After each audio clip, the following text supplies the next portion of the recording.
그리고 이제 콧볼 축소가 필요한지 여부를 본인이 좀 판단하고 싶으시다면은 우리가 이제 콧볼의 이상적인 비율은 요 눈 내안각 부분의 폭이랑 요 콧볼이랑 비슷할 경우에 좀 이제 이쁘다고 하거든요. 그래서 이제 같은 걸로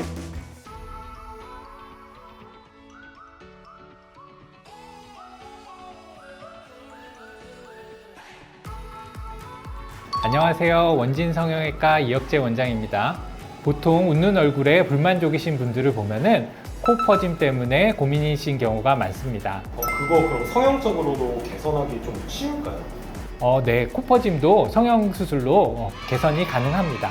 우리가 사진을 찍을 때 웃는 경우가 많은데요. 웃거나 그럴 경우에는 콧볼 퍼짐으로 인해서 얼굴이 더 못생겨지는 경우가 있습니다. 그래서 사진을 찍을 때 입을 가리거나 아니면은 좀 어색한 표정으로 사진을 찍는 경우도 있는데요. 그래서 오늘은 콧볼 퍼짐의 원인과 그 개선 방법에 대해서 알려드리도록 하겠습니다. 웃을 때 코가 퍼지는 이유는 코 주변에는 여러 가지 근육이 붙어 있습니다. 그래서 웃게 되면은 얼굴 근육들이 당겨지게 되는데 그 근육들로 인해서 콧볼이 좀 더 퍼지게 되는 것이고요. 그리고 이제 콧볼 자체가 피부가 옆에 붙어 있기 때문에 웃으면은 얼굴 피부가 이렇게 늘어나면서 콧볼에 있는 피부도 당겨져서 콧볼이 넓어지는 모습을 볼 수 있습니다. 얼굴 천재로 유명한 에스파 카리나님이나 엠믹스 설륜님 같은 경우에도 무표정인 얼굴일 때와 웃는 얼굴일 때의 표정이 다르게 됩니다. 그래서 우리가 웃거나 그럴 때 이렇게 근육이 당겨지면서 콧볼이 더 퍼지는 모습을 볼 수 있습니다. 일반적으로 이제 콧구멍이 좀 크면은 환자분들이 좀 못생겨 보인다고 생각을 하십니다. 아무래도 이제 웃거나 그럴 때 코퍼짐이 생기면서 콧구멍이 좀 커 보이기 때문에 본인이 못생겨 보인다고 생각할 수 있고요. 콧볼이 퍼지면서 코끝이 좀 낮아지고 약간 화살코처럼 보이기도 하기 때문에 코 모양이 좀 못생겨져서 본인이 좀 못생겨 보인다라고 생각하실 수 있겠습니다. 활짝 웃는 분들은 조금 더 많이 퍼지게 되고요. 아무래도 이제 우리가 웃거나 그럴 때 이 코끝에 연골이 좀 약하신 분들은 지지하는 게 좀 약합니다.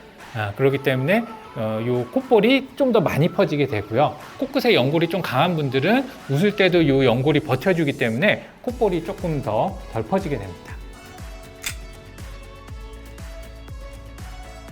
비절개 콧볼 축소술은 이제 코 안에 작은 구멍을 뚫어서 그 안에 이제 녹지 않는 실을 넣어서 콧볼을 줄여주는 방법입니다. 비절개 콧볼 축소 수술이라고 해서 유지 기간이 짧은 건 아닙니다. 그 안에 들어가는 실이 녹지 않는 실이기 때문에 콧볼 축소 효과는 계속 유지가 됩니다. 다만 피부를 절개하지 않기 때문에 그 축소할 수 있는 양에 한계가 좀 있다고 볼 수 있겠습니다. 우리가 쌍꺼풀로 생각해 보자면은 비절개 콧볼 축소술은 매몰법 쌍꺼풀 수술이라고 볼 수 있겠고 절개 콧볼 축소술은 절개 쌍꺼풀 수술이라고 볼 수 있습니다. 그래서 콧볼 축소가 아주 많이 필요하지 않은 분들은 비절개 콧볼 축소 수술을 하셔도 어느 정도 효과를 보실 수 있고 그 효과는 계속 지속적으로 유지될 수 있습니다. 콧볼 축소술은 넓은 콧구멍을 좀 줄여주는 수술입니다. 콧볼 축소술에는 크게 세 가지로 나눠볼 수 있겠는데요. 비절개로 하는 비절개 콧볼 축소 수술, 콧구멍 안쪽에서 절개를 해서 콧구멍을 줄여주는 내측 절개 수술, 콧구멍 밖에서 외측으로 절개를 해서 콧 날개 두께 자체를 줄여주는 외측 절개 수술을 생각해 볼 수 있겠습니다. 비절개 콧볼 축소 수술은 콧구멍 안쪽에서 작은 구멍을 뚫어서 이제 녹지 않은 실을 넣어서 콧볼을 줄여주는 수술입니다. 작은 구멍으로 수술을 하기 때문에 겉으로 보이는 흉터는 없습니다. 그리고 우리가 웃을 때 콧볼이 이렇게 퍼질 경우 그 안쪽에 실이 잡아주기 때문에 사실 웃거나 그럴 때 동적인 부분에서 콧볼이 움직이는 것을 막아주는 수술 방법이라고 생각을 할 수 있겠습니다. 두 번째로 이제 내측 콧볼 절개 수술은 콧구멍 자체가 굉장히 많이 큰 경우에 피부를 잘라주는 수술입니다. 내측으로 피부를 절개를 해서 콧구멍을 줄여주기 때문에 콧구멍 크기 자체를 이제 줄여주게 됩니다. 이 내측 절개 수술과 비절개 콧볼 축소 수술을 같이 하는 경우도 있습니다. 이제 내측 절개만 하는 경우에는 우리가 가만히 있을 때 피부를 줄여주기 때문에 그거는 피부 자체가 줄어든 겁니다. 그래서 우리가 웃거나 그럴 때 그 피부가 다시 늘어날 수가 있어요.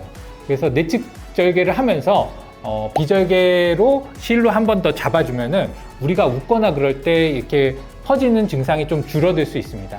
그래서 내측 절개를 해서 줄어든 피부의 효과가 더 길게 오래 유지되고 우리가 동적인 부분, 웃을 때 퍼지는 증상이 좀 더 감소되기 때문에 같이 하는 경우에 더 효과가 좋은 경우가 많습니다. 그리고 이제 콧볼 자체, 요 코 날개 자체가 매우 크신 분들, 약간 황소코처럼 생기신 분들 같은 경우는 외측 절개를 해서 콧볼을 줄여줄 수 있는데요. 그런 경우에는 이제 요 바깥쪽으로 흉터가 좀 남게 됩니다. 사실 얻는 것보다는 잃는 게 많다고 생각을 합니다. 그래서 오히려 이렇게 외측으로 이렇게 좀 절개가 필요한 분들은 여기 코끝 날개가 벌어져 있는 경우가 많습니다.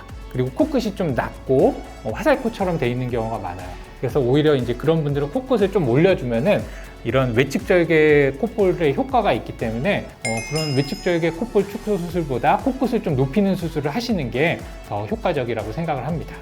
그리고 이제 콧볼 축소가 필요한지 여부를 본인이 좀 판단하고 싶으시다면은 우리가 이제 콧볼의 이상적인 비율은 요 눈 내안각 부분의 폭이랑 요 콧볼이랑 비슷할 경우에 좀 이제 이쁘다고 하거든요. 그래서 이제 면봉 같은 걸로 요 내안각이랑 콧볼의 위치를 한번 연결해 보시고 그게 좀 과도하게 넓거나 좀 이제 퍼져 보인다 그럴 경우에는 콧볼 축소를 같이 하시면은 좀 더 슬림하고 비율적으로 안정된 코 모양을 얻으실 수 있을 것입니다. 네, 뭐 실이 코 신체 안에 있다고 해서 문제가 되지는 않고요. 어차피 우리가 수술을 할 때 쓰는 일반적인 봉합사 같은 실이기 때문에 몸 안에 있다고 해도 해가 되지는 않습니다.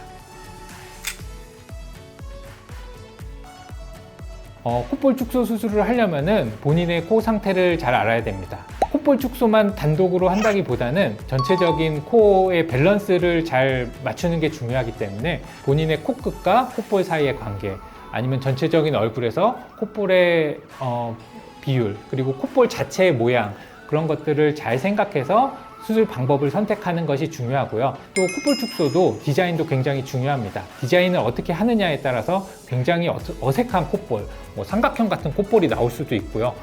좀 자연스러운 콧볼이 나올 수도 있습니다. 그렇기 때문에 그런 본인의 코 상태에 따라서 적절하게 디자인을 해서 정확하게 수술을 받는 게 자연스럽고 이쁜 콧볼을 만들 수 있는 방법이 되겠습니다. 지금까지 원진 성형외과 이혁재 원장이었습니다. 시청해 주셔서 감사합니다.